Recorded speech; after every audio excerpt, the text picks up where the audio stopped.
Bismillahirrahmanirrahim. Assalamualaikum warahmatullahi wabarakatuh. Alhamdulillah, segala puji hanyalah milik Allah Subhanahu wa taala. Wassalatu wassalamu ala Rasulillah. Salawat dan salam semoga tercurah ke pangkuan Rasulullah sallallahu alaihi wasallam. Wa ala alihi, kepada keluarganya, wa ashabihi, juga kepada para sahabatnya.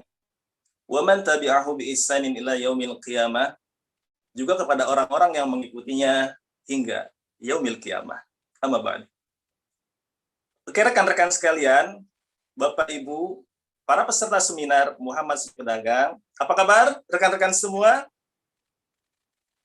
Alhamdulillah. Semoga rekan-rekan sekalian, sahabat, Bapak Ibu, para peserta seminar dimanapun Anda berada, senantiasa dalam kondisi sehat, bahagia, rezekinya makin melesat, dan senantiasa dalam lindungan Allah Subhanahu wa ta'ala. Amin ya rabbal alamin.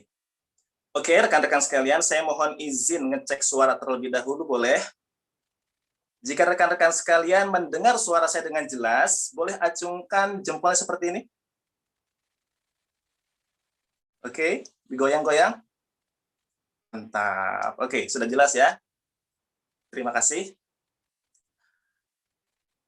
Rekan-rekan, Bapak Ibu, yang mudah-mudahan dirahmati Allah Subhanahu wa ta'ala, pagi ini kita akan mengikuti sebuah seminar yang luar biasa, yang akan diisi oleh pembicara yang hebat dan luar biasa. Siapa lagi kalau bukan Mas Ipo Santosa, seorang motivator 5 benua, seorang penulis mega bestseller, dan pencetak para pengusaha sukses dan para miliarder, baik di dalam negeri ataupun di luar negeri. Tepuk tangan dulu dong untuk kita semuanya. Yeah. Luar biasa ya. Jadi, Assalamualaikum warahmatullahi wabarakatuh. Waalaikumsalam. Ya. Bisa dimulai sekarang? Bisa Mas Ipo. Oke. Selanjutnya kita akan berikan kepada pembicara kita, yaitu Mas Ipo Santosa. Waktu dan tempat dipersilakan. Ya, teman-teman semuanya, Assalamualaikum warahmatullahi wabarakatuh. Ya, Alhamdulillah, Allahumma sholli ala Muhammad wa ala Muhammad. Oke, teman-teman, ya, yang sebagian di Zoom, sebagian di YouTube streaming, kalau mendengar suara saya dengan jelas, ya, coba ngacung jempolnya boleh? Ngacung jempolnya boleh? Gerakan jempolnya boleh? Jempolnya, ya, Alhamdulillah. Bagi teman-teman yang di Zoom, ya, kalau layarnya belum nyala, silahkan dinyalakan, gitu ya. Di YouTube mungkin nggak bisa komen ya, karena kadang-kadang orang komennya suka-suka gitu ya. Ada juga yang gelar barang dagangan gitu ya. Jadi pesannya itu nggak bagus lah ya buat kita semua ya. Oke, pagi ini karena saya saking semangatnya, saya start lebih awal gitu ya. Tapi insya Allah tidak mengurangi ya materi yang ada pada hari ini ya. Jadi mungkin teman-teman yang baru bergabung 9.30 tetap dapat materi ya, materinya juga full. Yang ini saya sampaikan juga gitu ya. Saya cek di YouTube, alhamdulillah ada 10.000 orang. Wih, kok tangan kita semua. Masya Allah ya. Ada 10.000 lebih ya. Insya Allah akan terus bertambah ya, 20.000 dan seterusnya. Amin gitu ya. Karena memang baru dikasih tahu ya materi seminarnya jam 9.30 ya. Oke, saya pengen memulai sebuah kisah ya dari salah satu imam kita ya. Kalau beliau ini biasanya mazhabnya dipakai di Indonesia, di Malaysia, di Asia Tenggara. Ya, siapa lagi kalau bukan Imam Syafi'i ya, Imam Syafi'i. Masya Allah ya, beliau sejak kecil itu sudah hafiz, alhamdulillah, dan hafiznya dengan alami ya, bukan dengan baca-baca gitu, enggak ya, tapi memang sekali baca masuk gitu ya, alhamdulillah. Baca dipakai dalam sholat, baca dipakai dalam sholat, akhirnya hafiz sejak kecil gitu. Nah, beliau tinggal di Palestina. Nah, beliau punya banyak guru ya, dan guru-gurunya ini memang sangat-sangat sederhana ya, menjaga diri ya, tidak mau menyentuh harta berlebihan gitu. Dan ini yang tertanam di benaknya Imam Syafi'i ya, waktu itu belum jadi imam, masih Syafi'i muda ya. Beliau menganggap bahwa orang yang dianggap ya atau berkecimpung untuk urusan agama ya, kita sebut ulama gitu ya, memang baiknya jangan bersentuhan langsung dengan harta ya secara berlebihan gitu. Nah, ini yang tertanam di benaknya beliau ya, di benaknya Syafi'i muda ya selama sekian tahun gitu ya. Dan beliau juga berusaha seperti itu. Nah, kemudian beliau dengar kabar bahwa ada imam yang hebat gitu ya. Masya Allah, ilmunya memang terkenal kemana-mana, ya, sampai juga ke telinganya Syafi'i muda, ya. Namanya adalah Imam Malik, ya, yang tinggal di Madinah gitu. Akhirnya beliau minta izin sama guru-gurunya di Palestina, ya, agar bisa berangkat ke Madinah, pengen belajar langsung. Nah, pas sampai di sana, ternyata muridnya juga lumayan banyak, ya, ngumpul gitu ya, pengen belajar, nimba ilmu, ya. Akhirnya Syafi'i muda waktu itu belum dianggap sama gurunya, ya. Tapi karena hafalannya, karena kemudaannya, akhirnya mencolok gitu. Akhirnya Syafi'i muda dapat akses langsung ya bersama Imam Malik, ya. Akhirnya menjadi salah satu anak kesayangan, murid kesayangan waktu itu. Nah, sampai suatu ketika, itu Syafi'i muda ya diundang ke rumahnya Imam Malik, ya. Nah, disitulah dia mulai kaget. Disitulah dia mulai kaget ya. Kenapa? Pas sampai di rumahnya itu ternyata ya Imam Malik ini ya itu karpetnya itu tebal. Ya. Jadi kalau kita injakkan pakai kaki itu sampai ke mata kaki kita. Drup gitu ya. Saking empuknya, saking tebalnya gitu. Ya kan? Dan dia melihat ya bagaimana ternyata ya Imam Malik ini bajunya bagus-bagus dan bajunya bukan satu, bajunya bukan dua. Punya lumayan juga gitu. Ya, sandalnya, terompah-terompahnya juga punya beberapa gitu. Ya. Nah, ini mulai-mulai Imam Syafi'i ya, waktu itu masih Syafi'i muda, agak-agak bingung ini gimana cerita ini? Kok agak beda sama guru-guruku di Palestina gitu, ya. Kemudian belajar lebih lanjut lagi, ya, beda ya gaya-gaya ngajarnya. Jadi kalau Imam Malik ini beda memang sama guru-gurunya di Palestina. Jadi kalau dia itu duduk di atas, ya, pakai kursi yang bagus, ya, pakai meja yang bagus, murid-muridnya itu di bawah. Nah, di Palestina, ya, Syafi'i muda bersama guru-gurunya itu di lantai sama-sama, sejajar gitu, ya kan? Nah, ternyata pas di Madinah beda, Imam Malik beda gitu, ya. Tapi beliau nggak berani ngomong, diem aja ya, berkecamuk di pemikiran di hatinya ya, macam-macam, tapi nggak berani ngomong, ya. Sampai akhirnya suatu hari beliau dipanggil ya sama gurunya Imam Malik. Imam Malik bilang, sudah saatnya kamu belajar ya sama yang lain. Siap guru. Siap belajar sama guru yang lain? Siap guru. Nah, kamu belajar ya sama Imam Hanafi. Ya. Siap guru. Nah, cuma Imam Hanafi ini udah meninggal. Ya, yang ada muridnya gitu. Kamu belajar sama murid-muridnya. Siap guru. Ya. Nah, inilah kehebatan ya imam ya para imam zaman dulu. Jadi walaupun ada beda pendapat ya kan dan memang agak-agak berbeda gitu ya. Kalau kita lihat zaman sekarang ya memang agak-agak berbeda gitu. Tapi saling menghormati, bahkan dia udah saling belajar juga gitu. Jadi Imam Malik menyuruh Imam Syafi'i ya Syafi'i muda untuk belajar kepada Imam Hanafi. Ya. Disuruh belajar gitu ke sana. Ya pindah tempat, ya pindah negeri juga. Terus ditanya nih sama Syafi'i muda, guru kapan berangkatnya? Besok. Oke, siap guru. Ya kan? Nah, mulailah ya. Kemudian persiapan gitu ya, ya. Pagi-paginya itu ya Imam Malik dia pegang tangannya Syafi'i muda, dia gandeng ya sampai di tempat onta-onta ya, kafilah-kafilah untuk perjalanan luar kota, luar negeri. Ibaratnya kayak cipagantinya lah ya, cipagantinya gitu ya. Nah, sampai di sana ya kan? Ini boleh zoom aja ya.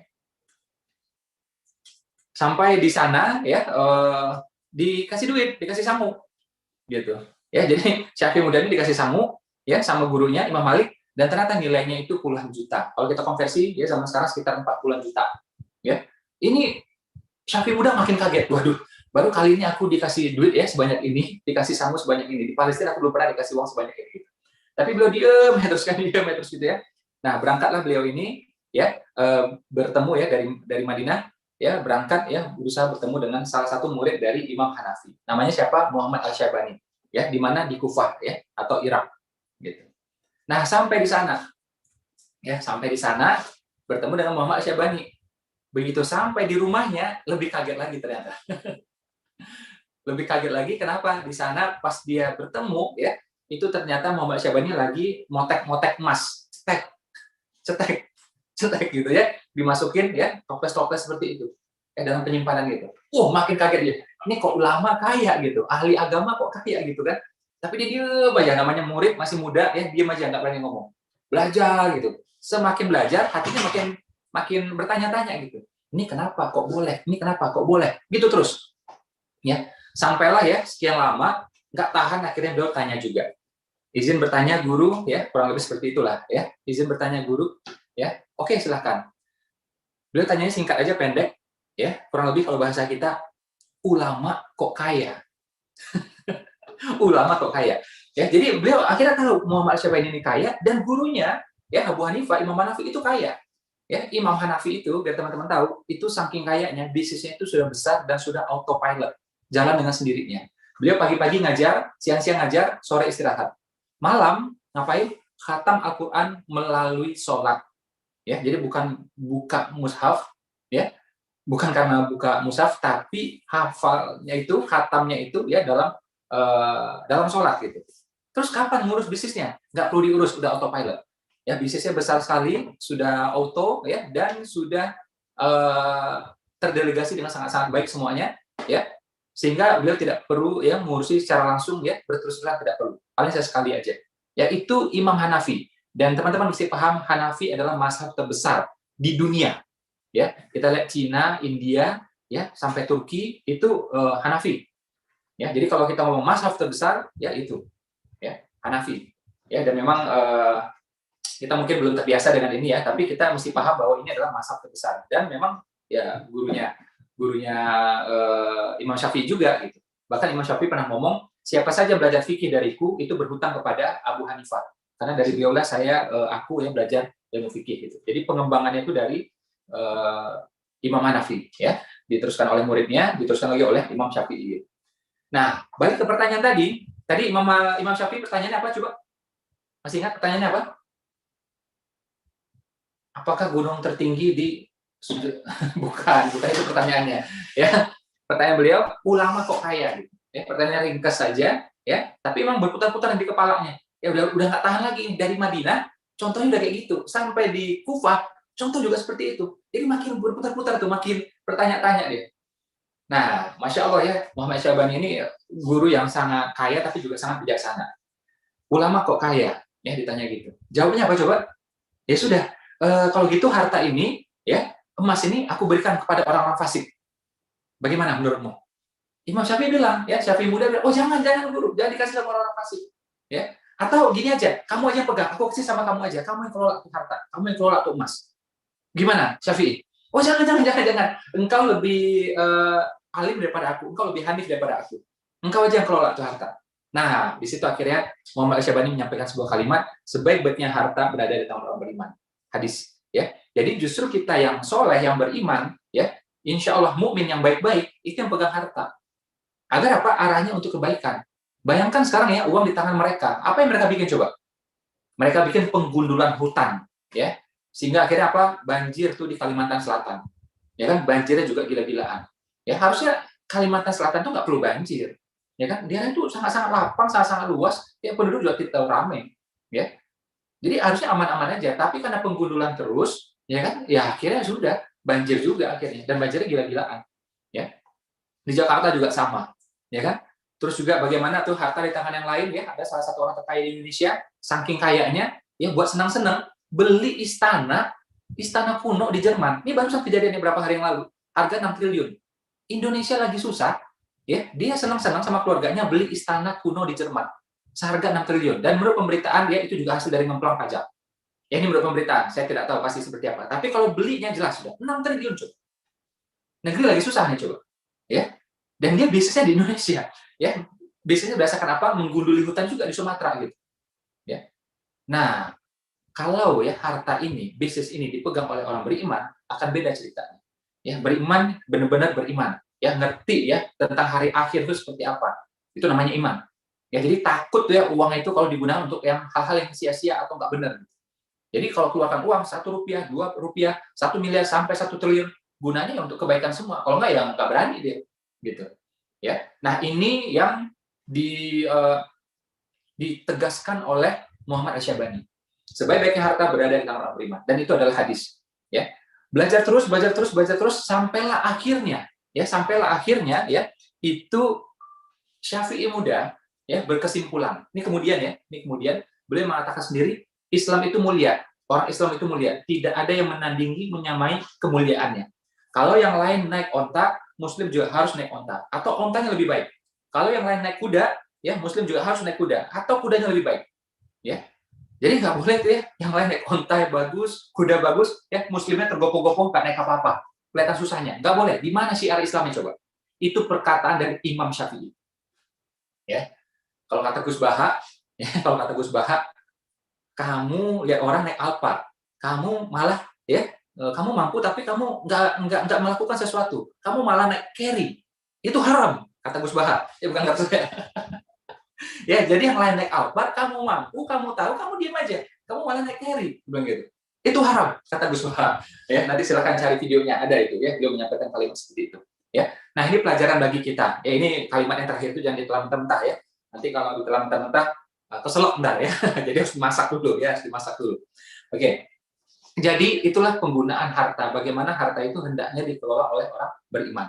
Dan kalau teman-teman ya Muslim ya kita saling belajar di sini, buka pikiran kita. Mungkin juga di antara kita ada yang non Muslim ya. Tapi kalau ayatnya di Al-Quran bilang apa? Bumi ini yang Allah kehendaki hendaknya diwariskan kepada orang beriman. Ayat ini berkali-kali muncul di Al-Quran. Jadi bumi ini, harta ini, ya bisnis ini, ekosistem ini, hutan ini hendaknya dikelola oleh orang beriman. Satelit, gedung olahraga, ya cyber optik, semuanya dikelola oleh orang beriman. Agar apa? Tujuannya kebaikan. Ya, coba nih teman-teman misalnya yang di sini, ya, yang tahu-tahu jadi miliarder, ya, yang tahu-tahu jadi triliuner di sini. Harta buat apa sih? Setelah cukup buat diri kita, keluarga besar kita, paling apa? Panti asuhan, ya kan ya? Panti asuhan, sekolah, rumah tahfiz, ya pesantren, sekolah, ya jembatan-jembatan, jalan rusak, paling itu kan. Tidak ada yang untuk gila-gilaan nggak jelas itu kan nggak ada, insya Allah. Kalau orang beriman, benar-benar beriman. Saya lagi kalau beriman itu artinya apa? Ya, ini orang Islam kita, ya maksud saya orang Indonesia, itu kalau ngomong beriman, ya rukun iman, iya beriman. Percaya Allah, percaya. Kalau kitab suci percaya, kitab lain percaya, nabi-nabi percaya, malaikat percaya, takdir baik, takdir buruk percaya. Tapi kalau hari akhir, itu mohon maaf saya bilangnya, zaman sekarang banyak yang nggak percaya. Andai kata percaya pun setengah-setengah. Ya. Padahal kalau orang percaya pada hari akhir, hari pembalasan, hari di mana nanti semua itu ya diperlihatkan, akan dihisap, orang nggak akan berani sembarangan. Ya. Jadi kalau tanya, malaikat tahu, yakin ada, yakin. Nabi-nabi tahu, yakin. Ya. Adanya Tuhan, ya percaya, yakin. Bahwa itu adalah Allah, percaya juga. Ya, tapi kalau hari akhir, hari pembalasan, hari di mana semua nanti akan ditimbang, akan dihisap, ya. Nah, itu banyak yang ragu-ragu atau setengah-setengah. Sehingga mereka berani seenaknya. Kalau mereka tahu akan ada pengadilan, mereka pasti akan mikir. Ya. Nah, jadi saya maksud beriman itu seperti itu. Jadi mengerti ya bahwa hari akhir itu ada. Ya. Sebaik-baiknya harta berada di tangan orang beriman. Agar Pak orang beriman yang mengendalikan peradaban. Nah, di sini kenapa saya merasa urgent ya seminar ini diadakan, saya bersama Mbak Oki, bersama Mas Muzamil ya, karena saya melihat kita ini banyak ketertinggalan dari segi bisnis, dari segi harta, ya, dari segi pengelolaan dunia ini.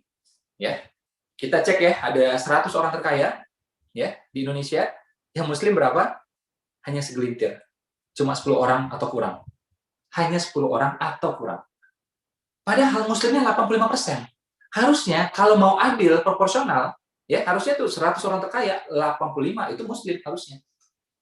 Bukan salah yang lain, bukan. Muslimnya yang nggak ngerti soal bisnis. Muslimnya yang ketertinggalan soal bisnis. Yang lain berhak berbisnis, haknya dia. Allah mengizinkan persaingan bebas. Ya, jadi teman-teman kita yang Buddha, yang Chinese, yang Nasrani, Kristen itu berhak berbisnis. Ya, haknya mereka. Kita yang kalah bersaing, kita yang nggak ngerti bisnis, nggak melek bisnis. Ya, sehingga pas di total 100 orang terkaya, ya di mana ini semuanya pengusaha gitu ya, yang harusnya Muslim 85 orang, karena jumlah Muslim 85% di Indonesia, ternyata cuma sekitar 10 orang atau kurang. Kita cek lagi 10 orang terkaya, Muslimnya cuma 1. Harusnya kalau mau adil dan proporsional harusnya Muslimnya 8 dong atau 9. Karena Muslimnya 85%. Ya. Dan coba ya, teman-teman kita yang Chinese itu berlomba-lomba untuk mulai bisnis. Coba tuh lihat ya yang Muslim, terutama yang kulitnya sawo matang seperti saya ini, ya, di kepalanya apa coba berlomba-lomba? PNS, itu aja di kepalanya. Ya. Nanti agak ngetop dikit, caleg, itu aja di kepalanya. Ya. Saya tidak mencela orang-orang jadi PNS atau ASN. Silakan, kakek saya juga PNS. Oke, saya juga dinafkahi oleh kakek saya. Tapi ini ada garis bawahnya. Kalau teman-teman jadi ASN, jadi PNS, niatnya apa? Untuk melayani umat, melayani rakyat. Silakan. Tapi kalau masih juga demen sama duit banyak, saran saya jangan jadi PNS. Nah, kenapa orang jadi PNS? Karena apa? Susah dipecat. Susah dipecat. Terus ada apa? Uang pensiun. Ya, dapat uang dengan gampang, dengan mudah. Itu motivasinya. Coba andai kata pensiun nggak ada, mau nggak orang jadi PNS? Ya, andai kata beban tugasnya sama seperti swasta gitu, banyak berat itu, mau nggak kira-kira? Di target seperti itu, mau nggak kira-kira? Saya yakin nggak mau gitu. Jadi niat masuknya udah nggak benar. Pengen dapat kerjaan mudah, dapat uangnya mudah, ya dapat uang pasti nanti ketika pensiun. Ya kan? Nah, sebagian lagi niatnya apa? Dapat proyek, cari tempat yang basah. Ya kan? Bahkan sebagian lagi, ini kan sering muncul di berita, dan kita juga sering dengar di sekitar kita. Bahkan masuknya penyogok, coba. Ya, nyogok tuh nggak kira-kira, sampai jual sawah, coba. Jual sawah. Mending kan beli franchise, ya kan? Nah, jadi silahkan ya, bagi teman-teman yang memutuskan jadi PNS, ya silahkan aja, nggak apa-apa. Ini ucapan saya ini dipotong, di cropping, nggak apa-apa. Tapi mesti komplit, gitu ya. Tapi niatnya adalah apa? Pengen melayani umat, melayani rakyat. Ya, tidak berlomba-lomba soal urusan bisnisnya. Kadang-kadang di sampingan lagi bisnis, ini yang nggak tepat menurut saya. Ya, oke, jadi kalau yang masih pengen duit rasanya, duitnya agak lumayan rasanya, ya sudah, mending jadi pengusaha. Sip ya? Yang masih mendengar suara saya dengan jelas, coba ngacung, jempolnya boleh? Iya. Oke, alhamdulillah ya. Jadi ini ada dua layar, ini satu ya. Jadi kadang-kadang saya lihat layar yang gede ini di sini ya. Yang saya apa nih? Yang shoot ke saya di sini. Di sini ada juga layar tancap tapi nggak ada apa-apa ya. Nggak ada film, nggak ada apa-apa. Oke, sekarang kita mulai materinya. Alhamdulillah sudah jam 9:30 ya. Kita buka slide-nya satu persatu. Ya, insya Allah tidak mengurangi ini ya bagi teman-teman yang mungkin baru bergabung saat ini gitu ya. Ini tema kita pada hari ini ya, Rasulullah, Nabi kita sebagai pedagang. Beliau ini pernah nyemplung di militer, pernah juga jadi penggembala, ya, pernah juga ya statusnya sebagai ayah, sebagai kakek, sebagai suami. Tapi kali ini kita potret ya sebagai pedagang, sebagai pengusaha. Itu yang akan kita lihat ya selama 1 jam ke depan. Boleh dibuka slide berikutnya?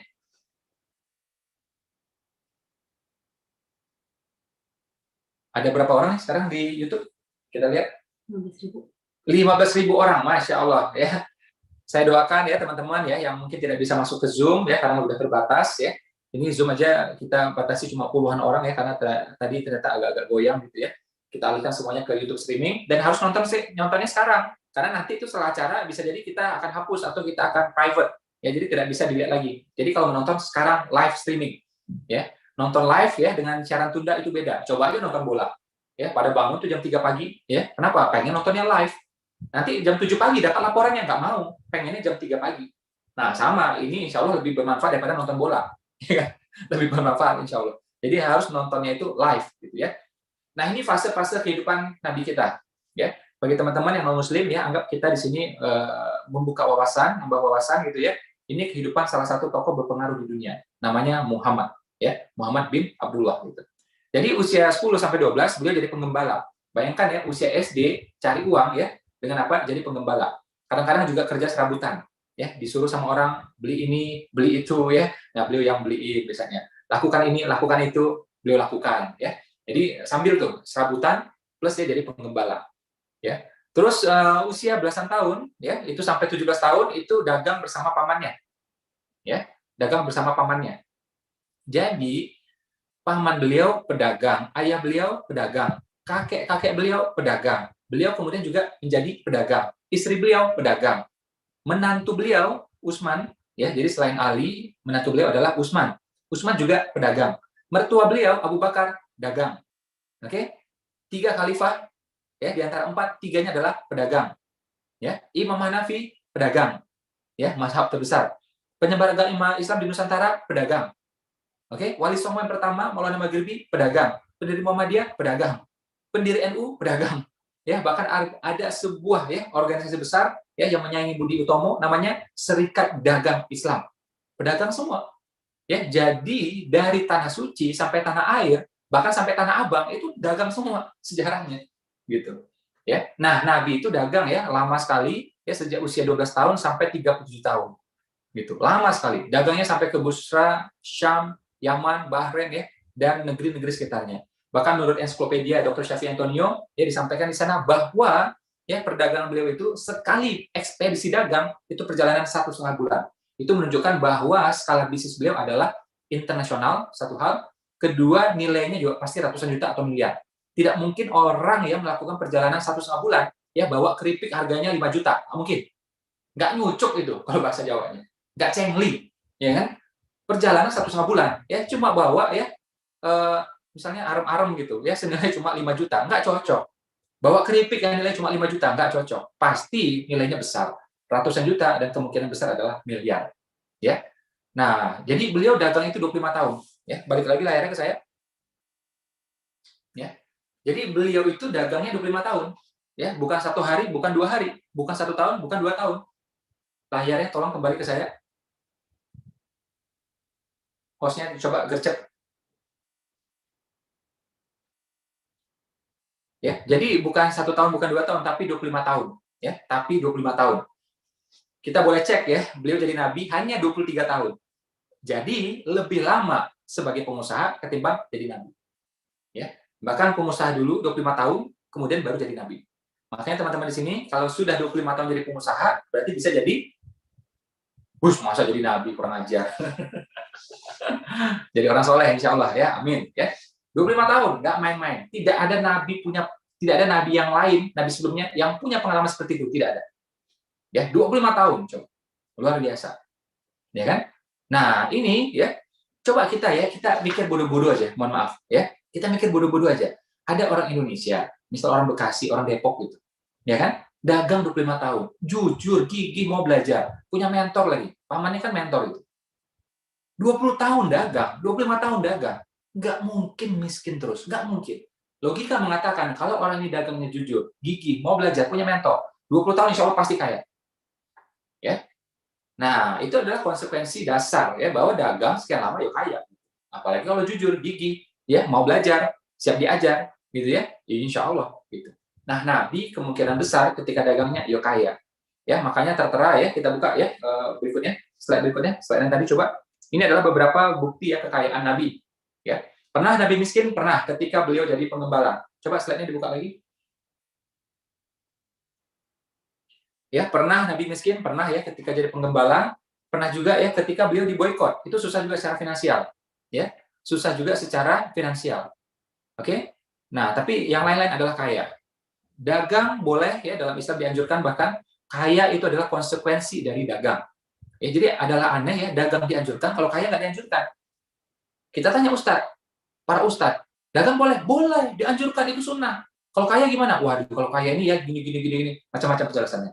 Padahal konsekuensi dari dagang adalah apa? Ya kaya. Orang dagang 10 tahun ya kaya, udah otomatis itu. Asalkan jujur, gigih, mau belajar. Gitu. Nah, jadi kaya itu bukan dilarang, tapi hati-hati. Karena apa? Itu ujian. Juga nanti ada hisapnya. Nanti kita akan bahas bagaimana mengatasi hisap ini. Ya, oke, buka lagi slide berikutnya. Ini Ustadz Adi ya, Ustadz Adi Hidayat bersama keluarga, alhamdulillah. Next boleh? Ya, nah ini bukti-bukti kekayaan Rasulullah. Ya, mas kawinnya 20 onta ya kepada Khadijah. Menurut kitab Ar-Rahiq Al-Maktum. Ya, jadi bukan saya ngarang-ngarang, bukan dari novel, bukan. Ya, dari film, bukan. Ya, ini dari kitab Ar-Rahiq Al-Maktum. Ya, ini mas kawin kepada Khadijah 20 onta. Jadi kalau kita rupiahkan ratusan juta rupiah itu. Ya, mas kawin kepada Aisyah itu 500 dirham. Kalau kita konversi sekitar 40 juta rupiah. Ya. Kenapa lebih kecil? Karena ketika sama Aisyah ini udah masuk masa-masa perjuangan. Uang beliau tidak sebanyak dulu. Ya. Tapi ya lumayan, tetap 40 juta, lumayan itu. Ya, Imam Malik kaya. Imam Hanafi kaya. Wali Songo pertama juga kaya. Ya. Bahkan ini disampaikan oleh Syekh Ali berdasarkan hadis ya. Waktu itu saya masya Allah ya kalau ingat kejadian ini saya sedih sekali karena seminar ini ya berapa bulan yang lalu saya jalankan bersama Syekh Ali Jabir almarhum. Ya, beliau menyampaikan sendiri. Ya, rekamannya masih ada. Orang pertama yang masuk surga setelah para nabi. Ya, setelah para nabi. Jadi nabi masuk semua tuh. Yang pertama adalah Nabi Muhammad, kemudian nabi yang lain. Ya, nah manusia biasa yang masuk surga pertama adalah siapa? Adalah orang kaya. Ya, siapa itu? Abu Bakar. Bahkan wanita pertama juga yang masuk surga. Ya. Siapa? Wanita kaya juga. Namanya siapa? Khadijah. Ya. Ini foto saya bersama Mufti Meng ya. Saya senang banget waktu beliau nyampe di Indonesia, beliau mendoakan jemaah Indonesia agar kaya. Senang banget saya. Karena jarang saya dengar itu dari ulama. Ya, biasanya didoakan biar soleh, ya, jauh dari azab kubur, ringan hisapnya. Biasa seperti itu. Ya, beliau tambahin. Ya, jadi selain untuk urusan alam kubur, akhirat, doa juga jemaah kaya. Senang banget saya dengarnya. Langsung saya aminin kencang-kencang. Ya, alhamdulillah. Kita buka slide berikutnya coba. Sebentar lagi insya Allah Mbak Oki akan masuk ya. Teman-teman kalau Mbak Oki sudah masuk, kasih tahu saya ya.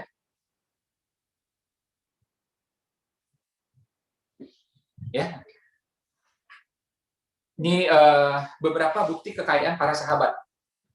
Ya. Ini bukan foto sahabat ya, ini foto saya bersama guru saya ya. Ustadz Arifin Ilham almarhum ya. Nah, ini ya saya sebutnya sisa ya, sisa kekayaan sahabat. Kenapa? Ini dikutip dari macam-macam sumber ya. Ada tersisa itu dinar, dirham ya, onta-onta, kuda-kuda ya, kemudian dikonversi ya. Dinar itu berapa, dirham itu berapa, ontanya berapa, kudanya berapa, dikonversi ke rupiah. Saat ini muncullah angka ini. Abdurrahman bin Auf itu sisa hartanya 6,2 triliun. Zubair 3,5 triliun. Utsman 2,5.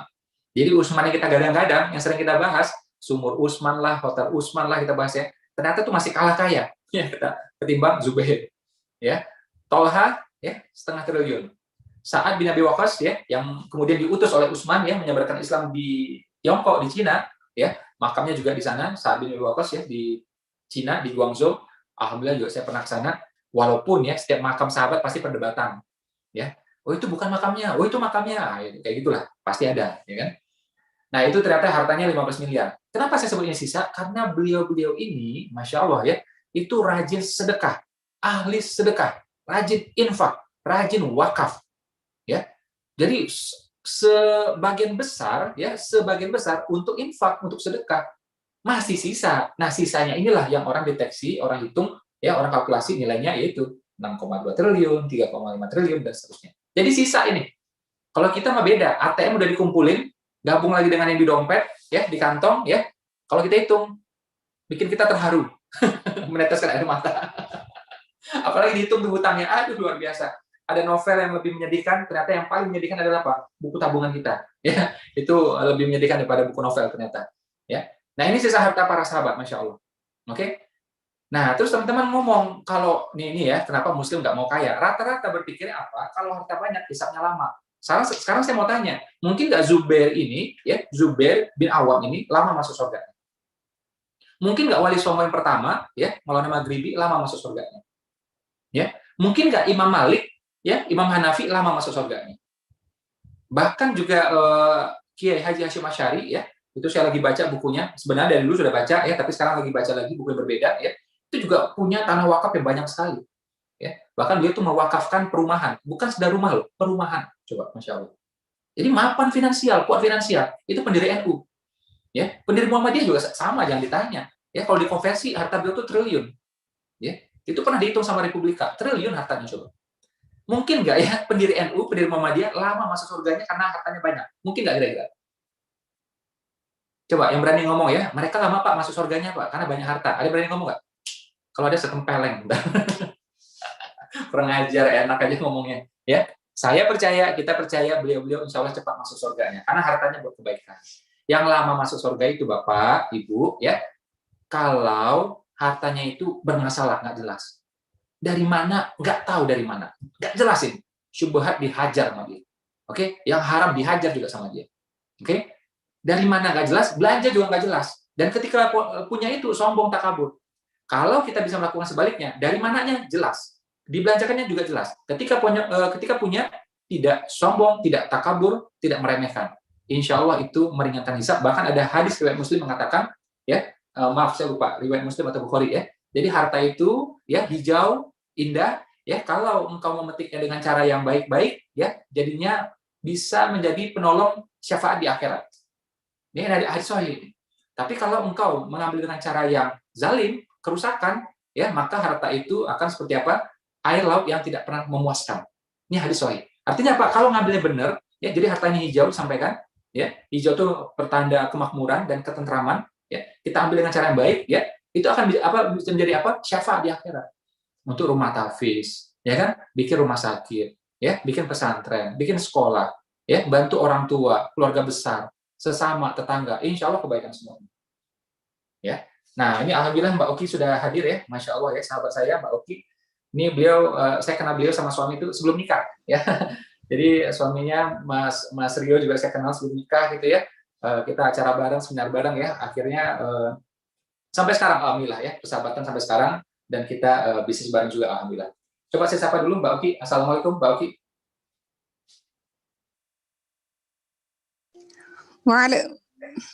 Waalaikumsalam warahmatullahi wabarakatuh. Masya Allah. Sehat Mbak Oki? Sehat, alhamdulillah Mas Ipo. Apa kabar Mas Ini, Ipo? alhamdulillah sehat. Di YouTube ada berapa ini sekarang? Di YouTube ada 16.000. Masya Allah. Masya Ini Allah. mereka yang sudah mendaftar ya di Zoom memang kita batasi karena agak goyang gitu ya. Nah mereka udah nggak sabar nih nunggu Mbak Oki nih. 17.000 ralat, nambah lagi. Tafadhol Mbak Oki. Baik Mas Ipo, terima kasih guru saya nih ya Mas Ipo ya dan seluruh teman-teman yang bergabung di Zoom maupun di YouTube pada kali ini. Saya sapa dulu. Assalamualaikum warahmatullahi wabarakatuh. Alhamdulillahirabbil alamin wa bihi nasta'in ala umuri dunya waddin wassalatu wassalamu ala asyrafil anbiya'i wal mursalin wa ala alihi wa sahbihi ajma'in amma ba'd.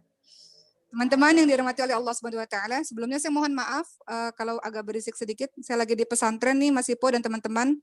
Lagi ada khataman Al-Qur'an, para penghafal Quran. Mudah-mudahan tertularlah berkahnya insya Allah dari mereka-mereka semua yang khataman pada hari ini. Saya bahagia sekali karena pada hari ini Mas Ipo dan juga teman-teman semua kita bergabung di Zoom kali ini. Kita akan membahas mengenai Muhammad SAW sebagai pedagang, yang mana tadi Mas Ipo mungkin sudah menjelaskan di awal. Mungkin sekedar kita ingat kembali saja kisah yang sebenarnya teman-teman sudah tahu bagaimana semangat Rasulullah SAW dalam berdagang, bahkan sebenarnya hidupnya beliau lebih banyak waktunya dihabiskan untuk berdagang kalau dibandingkan dengan dakwah beliau dari lamanya usia beliau. Usia perdagangan yang dilakukan oleh Rasulullah itu berdagang sekitar 28 tahun kalau tidak salah teman-teman sekalian. Mari kita lihat bagaimana kisah tentang berdagangnya Rasulullah SAW. Kita mulai dari kota Mekah, tempat lahirnya Rasulullah SAW.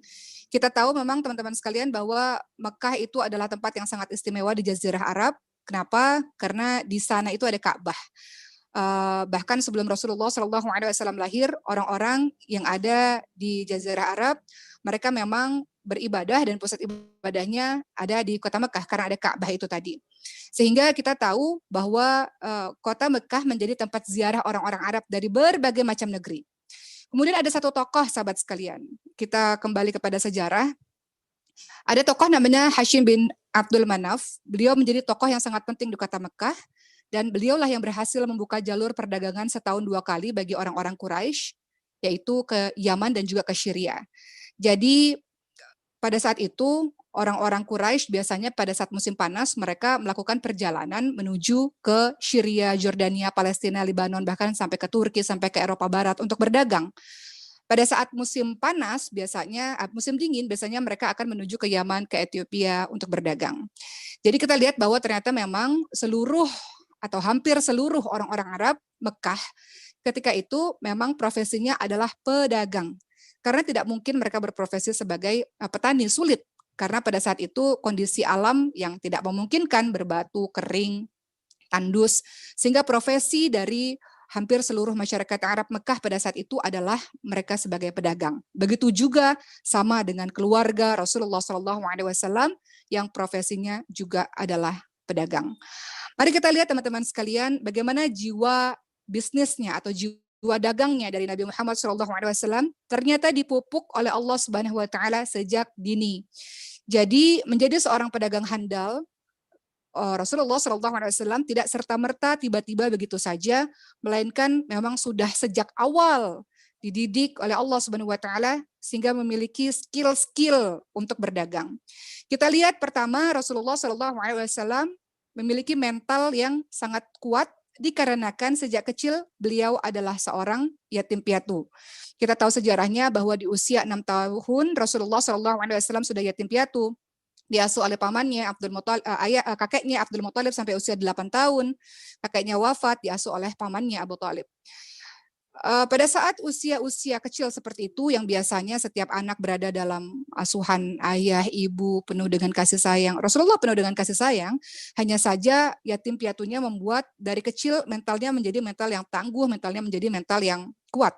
Dan Nabi Muhammad SAW kecil harus membantu perekonomian keluarganya sang paman. Karena setelah usia 8 tahun, kakeknya meninggal dunia, diasuh oleh pamannya Abu Thalib, dan Abu Thalib ini adalah orang yang hidup sangat sederhana. Sehingga sejak kecil Rasulullah SAW memang terlatih jiwanya untuk membantu perekonomian sang paman dengan bekerja serabutan untuk penduduk kota Mekah pada saat itu. Bayangkan di saat anak-anak lainnya asik, mungkin bermain, mungkin bermanja-manja dengan orang tuanya, tapi Nabi Muhammad SAW sejak kecil beliau dididik mentalnya menjadi mental yang kuat oleh Allah Subhanahu Wa Taala. Berikutnya, mental bisnisnya Rasulullah SAW itu sebenarnya dimulai ketika beliau selain menjadi pekerja serabutan di kota Mekah, beliau juga sejak kecil memang adalah seorang penggembala. Kita tahu bahwa seluruh nabi itu memang dididik oleh Allah Subhanahu Wa Taala menjadi seorang penggembala, karena di sanalah biasanya akan muncul sikap-sikap leadership dan manajemen yang baik. Kita lihat bahwa apa sih hikmah ketika Rasulullah SAW atau bahkan nabi-nabi yang lain menjadi seorang penggembala? Pertama, yang saya ucapkan tadi bahwa mereka memiliki leadership dan manajemen yang sangat baik. Karena di dalamnya ada mengatur, menjaga, mengembangbiakkan hewan, dan itu tidak mudah. Jadi jiwa-jiwa leadership dan jiwa-jiwa manajemen yang baik itu ada ketika beliau-beliau ini menjadi seorang penggembala. Kemudian ketika menjadi seorang penggembala, Nabi Muhammad SAW belajar menemukan sikap yang lembut, sabar, dan juga rendah hati.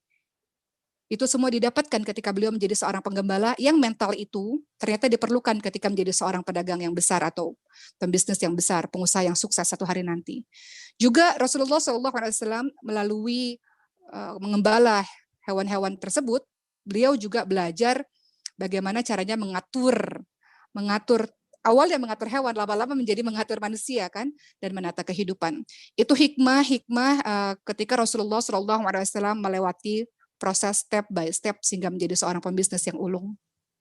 Kita lihat teman-teman sekalian, modal dagangnya Rasulullah SAW, beliau bisa menjadi seorang entrepreneur hebat, pengusaha hebat, pembisnis hebat, tidak serta-merta begitu saja, tapi lagi-lagi kita lihat ternyata memang beliau terbiasa sejak kecil, dibina dengan pengalaman demi pengalaman. Beliau melakukan magang, teman-teman sekalian, istilah yang kita gunakan sekarang atau internship, bersama dengan paman beliau, Abu Thalib, di usia 12 tahun. Jadi Rasulullah SAW sebelumnya menjadi penggembala, kemudian mulai menjadi seorang pedagang yang ikut bersama pamannya. Disinilah yang kita sebut sebagai magang, atau beliau berlatih, beliau melihat, beliau terjun langsung, merasakan pengalaman langsung menjadi seorang pedagang. Pada saat itu ikut perdagangan dari pamannya yang menuju ke negeri Syam. Beliau keluar dari kampung halamannya untuk berdagang bersama pamannya di usia ke-12 tahun.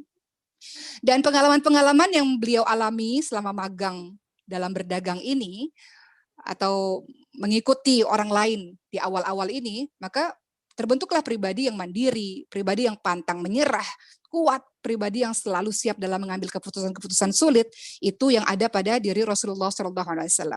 Bahkan paman beliau Abu Thalib sempat bangkrut, dan disitulah Nabi Muhammad SAW sigap kemudian mengambil keputusan untuk mencari alternatif atas kebangkrutan dari pamannya, sehingga Rasulullah SAW menemukan solusi sehingga beliau melakukan perdagangan keliling sendiri. Itu Rasulullah SAW, modal dagang beliau yang pertama karena beliau terbiasa, alias punya pengalaman-pengalaman. Magang dulu di awal-awal, nggak ada pembisnis yang hebat, langsung hebat, nggak ada. Biasanya ikut dulu orang, lihat dulu berdasarkan pengalaman. Kemudian yang kedua, modal bisnis Rasulullah SAW, kalau kita lihat, beliau digelari Al-Amin. Semua kita sudah tahu bahwa ternyata berbekal Al-Amin ini pada akhirnya dipercayai oleh orang. Jadi Nabi Muhammad SAW sejak mudanya digelari dengan nama Al-Amin. Kalau kita lihat dalam dunia entrepreneur, sahabat sekalian, kepercayaan adalah modal yang paling besar dalam kita menjalankan sebuah usaha.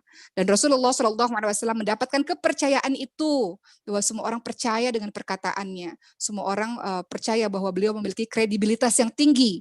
Dengan kepercayaan itulah bisnisnya menjadi berjalan dengan lancar. Maka berbekal pengalaman dan keterampilan dalam berdagang, Rasulullah SAW mulai menawarkan jasa, menjualkan barang dagangan saudagar-saudagar kaya Mekah. Jadi kita tahu bahwa sekitar usia 20 tahunan perdagangan beliau itu sudah menembus sampai ke luar negeri, teman-teman sekalian. Dan kita lihat cara bisnisnya Rasulullah, beliau bukan orang yang punya modal besar, tidak. Tapi beliau menjalankan modal orang lain, baik mendapatkan upah maupun dengan profit sharing. Itu yang dilakukan oleh Rasulullah SAW. Berikutnya sahabat sekalian, yang kita juga belajar dari Rasulullah SAW, modal yang beliau miliki adalah pandai bergaul. Ini yang harus dimiliki oleh setiap entrepreneur atau pembisnis atau orang yang ingin berdagang, bahwa dia harus memiliki kepandaian dalam bergaul. Jadi mental pandai bergaul Rasulullah SAW juga dididik dari kecil. Ketika kecil beliau bersama dengan Halimatus Sa'diyah, ibu susunya, itu dididik untuk bagaimana bergaul bersama dengan orang-orang atau teman-teman yang lain. Begitu pula ketika di bawah didikannya kakeknya Abdul Muthalib, beliau juga dididik untuk pandai bergaul, menanamkan nilai-nilai kebaikan dalam bergaul, sehingga Nabi Muhammad SAW tumbuh menjadi pribadi yang memang pandai bergaul dan pergaulannya luas. Beliau bergaul dengan yang muda, yang tua. Beliau masuk dalam pergaulan rakyat jelata ataupun penguasa. Beliau bergaul dengan kalangan budak maupun saudagar. Jadi pertemanan beliau sangat luas. Jadi dalam bergaul, Nabi Muhammad SAW terkenal dengan pribadinya yang egaliter. Beliau bisa masuk dalam lini manapun. Dan itu penting dimiliki oleh para entrepreneur atau para pembisnis. Beliau memiliki keterampilan yang sangat hebat dalam membangun jaringan, teman-teman sekalian, dengan kepala-kepala suku, kabilah Arab, dan kawan-kawan kakeknya. Itu yang dimiliki oleh Rasulullah SAW kalau kita ingin contoh bagaimana cara berdagangnya beliau. Jadi modal utama Nabi Muhammad SAW, kalau kita lihat lagi, kita rinci lagi, beberapa yang harus dimiliki adalah kepercayaan. Itu sangat penting. Akhlakul karimah, dalam akhlak yang tercermin dari sikap Rasulullah, maka memudahkan beliau, memuluskan dagang beliau, kejujuran tentu saja. Setiap kali ada barang yang cacat, beliau tidak sembunyikan. Setiap kali ada barang yang tidak baik, beliau tidak sembunyikan. Beliau katakan dengan jujur bahwa memang barangnya tidak baik atau barangnya cacat, dan beliau tidak menjual barang di atas harga umumnya. Kalau sudah dapat untung ya sudah untung, bukan untung yang terus tanpa ada puasnya. Beliau juga memiliki spirit yang sangat kuat dalam menjalankan bisnisnya bersih, prospek yang cerah. Kemudian Rasulullah SAW mencontohkan dalam sikap dagangnya, beliau rajin, mandiri, pantang menyerah, beliau kuat dan siap mengambil keputusan-keputusan pada saat-saat yang sulit, pribadi yang egaliter seperti yang saya katakan, dan yang paling penting satu, Rasulullah SAW memiliki pribadi yang penuh dengan cinta. Kalau kita belajar sirah, kita sudah tahu banyak sekali kisah-kisah Rasulullah bagaimana menunjukkan rasa cintanya. Dan cinta ini akhirnya membawa hasil yang sangat baik dalam bisnis beliau. Karena beliau menjalankan segala sesuatunya dengan cinta. Baik dalam berbagai macam hal termasuk dalam bisnisnya. Bekerja, berbisnis dengan cinta, melayani customer-nya dengan cinta, bersama dengan para pekerja atau pegawai-pegawainya dengan cinta. Jadi cinta ini kekuatan untuk Rasulullah. Pada akhirnya beliau memberi cinta dan mendapatkan cinta dari customer-nya kah, maupun dari para pekerjanya kah, maupun dari teman-teman bisnisnya. Jadi kalau kita lihat teman-teman sekalian, Rasulullah SAW selain yang saya sebutkan tadi, juga beliau memiliki akhlak yang sangat perhatian terhadap para pekerjanya atau para bawahannya. Ini sangat penting. Ini terlihat ketika Rasulullah SAW membawa perdagangan Siti Khadijah radhiyallahu anha. Pada saat itu Siti Khadijah memberikan asistennya yang bernama Maisarah. Dan ketika dalam masa perjalanan, Maisarah mendapatkan perhatian dari Rasulullah SAW.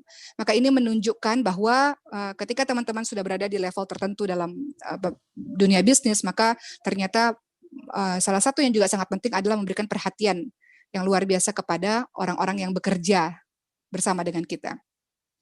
Kemudian teman-teman sekalian, kalau kita lihat pada akhirnya apa sih perjalanan karir Nabi Muhammad di bidang perdagangan ini, kita bisa rumuskan sebagai berikut nih.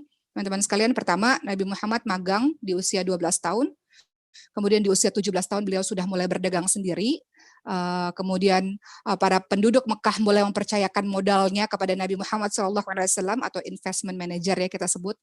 Kemudian saat menikah dengan Siti Khadijah radhiyallahu anha, pada akhirnya beliau pun menjadi business owner, pemilik bisnisnya sekitar di usia 30 tahun. Jadi semuanya berjenjang sampai pada akhirnya beliau menjadi financial freedom. Beliau memiliki kebebasan finansial dan akhirnya bisa fokus dalam menjalankan dakwahnya menjadi Rasulullah SAW. Jadi itu teman-teman sekalian sedikit kisah tentang perjalanan Rasulullah SAW sehingga beliau menjalani kerasulannya di usia 40 tahun sudah fokus karena financial freedom, sudah bebas dari masalah finansial. Beliau sudah memulai perdagangannya sejak kecil, sejak dini dengan berbagai macam tempaan, dengan berbagai macam pengalaman demi pengalaman, dengan berbagai macam julukan Al-Amin, itu julukan yang susah sebenarnya didapatkan, tapi beliau menjaga kepercayaan itu. Orang-orang percaya, bisnis sukses, ketika kehidupan kita sudah baik, maka kita bisa berkonsentrasi untuk membangun umat. Seperti itu, Mas Ipo, saya kembalikan lagi kepada Mas Ipo. Terima kasih. Wabillahi taufiq wal hidayah. Wassalamualaikum warahmatullahi wabarakatuh. Waalaikumsalam warahmatullahi wabarakatuh. Wah, luar biasa Mbak Oki. Mbak Oki, ini sahabat kita juga sudah hadir, Mas Muzamil. Assalamualaikum, Mas Muzamil. Waalaikumsalam warahmatullahi wabarakatuh. Wih, mantap ya. Ini Masya Allah ya teman-teman, momen yang langka ya. Masing-masing punya kesibukan, Mbak Oki juga ya, ini lagi wisuda juga ya, khatam Al-Quran, Mas Muzamil juga, tapi Alhamdulillah Allah takdirkan hari ini bisa satu frame bareng semuanya ya untuk teman-teman. Mudah-mudahan double berkahnya bahkan triple gitu, insya Allah. Oke, Mbak Oki izin ya saya ini ya mempersilakan Mas Muzamil ya untuk melanjutkan ya, boleh ya? Oke, tafadhol Mas Muzamil. Baik Mas Ipo. Assalamualaikum warahmatullahi wabarakatuh. Alhamdulillahi wa kafa wassalatu wassalamu ala rasulillahil mustafa wa ala alihi wa sahbihi wa mal wafa. Rabbi syrah li sadri wa yassir li amri wahlul 'uqdatam min lisani yafqahu qawli. Alhamdulillahirabbil alamin. Mari kita senantiasa bersyukur dengan memuji Allah Subhanahu wa taala. Allahumma shalli wa sallim ala sayyidina wa nabiyyina wa habibina wa imamina wa qudwatina Muhammad wa ala alihi wa sahbihi ajma'in. Mari juga kita banyak-banyak bersalawat kepada Rasulullah, berusaha mempelajari kehidupannya agar kita bisa mengamalkan sunnah-sunnahnya dan semoga di akhirat nanti kita terpilih di antara umatnya yang mendapatkan syafaat. Amin ya rabbal alamin. Masya Allah, tabarakallah, saya senang sekali pagi hari ini bisa join di acara yang luar biasa bersama pembicara-pembicara yang luar biasa. Ada Mas Ipo, ada Mbak Oki yang tadi penyampaiannya, penuturannya, materinya, nasihat buat kita semua. Masya Allah luar biasa, rasanya udah cukup lengkap. Jadi sesuatu yang udah lengkap, kadang-kadang kalau ditambahin itu jadi nggak lengkap. Kayak jari kita itu kan ada 5. Kalau 6 justru nggak lengkap gitu ya. Jadi izin saya menambahkan sedikit aja ya, Mas Ipo sama Mbak Oki. Kalau tadi mungkin Mas Ipo udah ngasih prolog, udah ngasih intro, Mbak Oki udah Masya Allah, udah menyampaikan sirah nabawiyah, bagaimana perjalanan hidup Rasulullah SAW sebagai pedagang, sebagai pengusaha, membangun reputasi, dan seluruh perjalanan kehidupan Nabi yang dilalui setiap episode kehidupan Nabi itu bagaimana menjadi pelajaran pendidikan dari Allah Subhanahu wa taala selama 40 tahun sebelum Allah beri tugas kenabian dan kerasulan selama 23 tahun. Lebih lama Allah mendidik nabinya 40 tahun dibandingkan Allah beri tugas yang mulia yaitu 23 tahun. Nah, tema kita hari ini Rasulullah Muhammad sebagai pedagang, Masya Allah. Jadi tema tijarah ya, tema perdagangan atau as-suq ya, pasar, karena bicara bisnis, bicara perdagangan, bicara perniagaan itu kan nggak akan jauh-jauh dari pasar. Cuma mungkin kalau pasar sebelumnya di zaman Rasul pasar itu fisik, kalau di zaman kita yang udah digital pasarnya udah online. Kita aja ketemu di pagi hari ini secara online ya. Masya Allah, tabarakallah.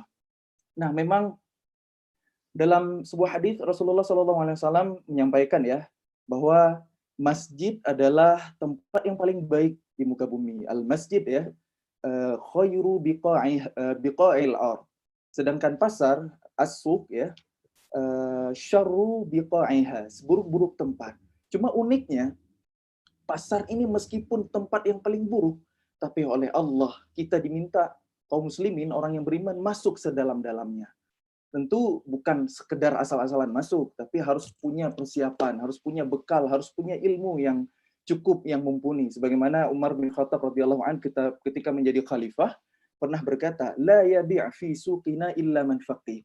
Nggak boleh masuk ke pasar kami kecuali orang-orang yang benar menguasai ilmu fikih muamalah. Kalau enggak, kenapa? Gitu kata Umar, wa illa akala riba radiya wa aba. Kalau enggak, pasti bakalan makan riba, ya, makan syubhat haram dan sebagainya, baik dalam keadaan rela ataupun terpaksa. Jadi memang saya setuju sekali spirit yang disampaikan oleh Mas Ipo tadi, bahwa umat ini harus bangkit ekonominya, harus berdaya.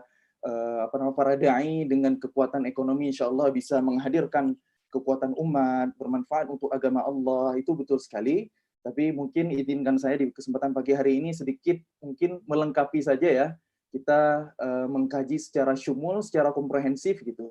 Misalnya ketika kita melihat bab tijarah gitu, tajarah itu kan dalam Al-Quran ada 3 tema besar ketika Allah membahas tentang tema tijarah, ya, tentang perniagaan. Yang pertama ada tijarah hal yang normal, ya, jual beli seperti yang lazimnya kita ketahui. Yang kedua ada tijarah yang merugi, yaitu yang dilakukan oleh orang-orang munafik, yaitu mereka menukar petunjuk, ya, hidayah dengan kesesatan. Dan yang ketiga tijarah yang menguntungkan.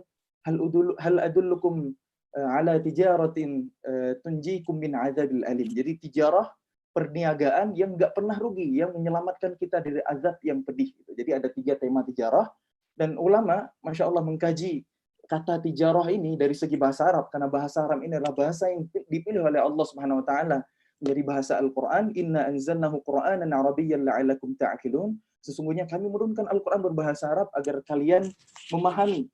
Jadi betapa kata-kata dalam bahasa Arab itu punya mukjizat yang luar biasa.